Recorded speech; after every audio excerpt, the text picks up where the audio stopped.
That's great.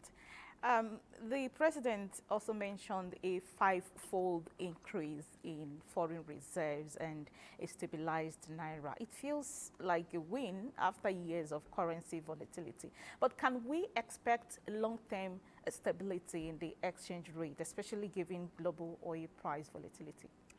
Well, you just also told us about the sudden surge in crude oil pricing as a result of the Israeli attack on Iran.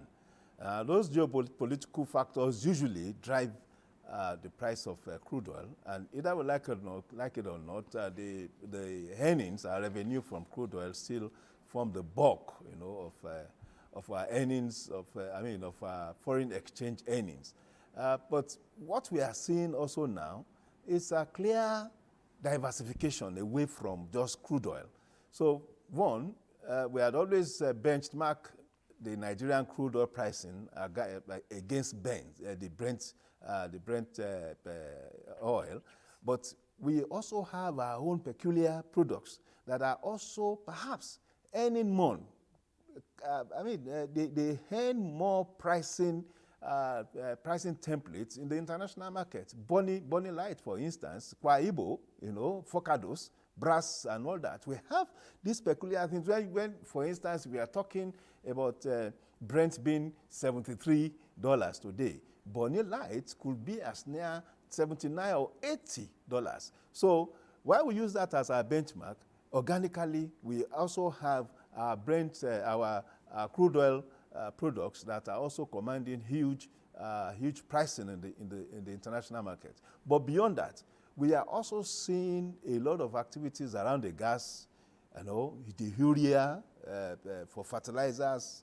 We are seeing cocoa has returned so much in the last quarter, for instance, so that now we are not even not talking about the 6-point-something billion trade balance, balance of payments and the trade,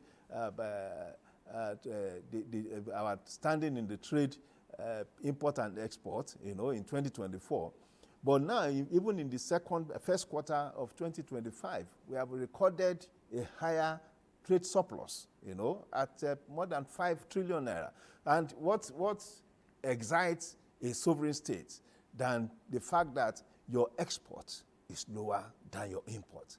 And it also means, the implication is that either there is a constraint in import in demand, or the ones those that were using for our foreign exchange to import before have also now seen opportunities, for alternative options locally, domestically.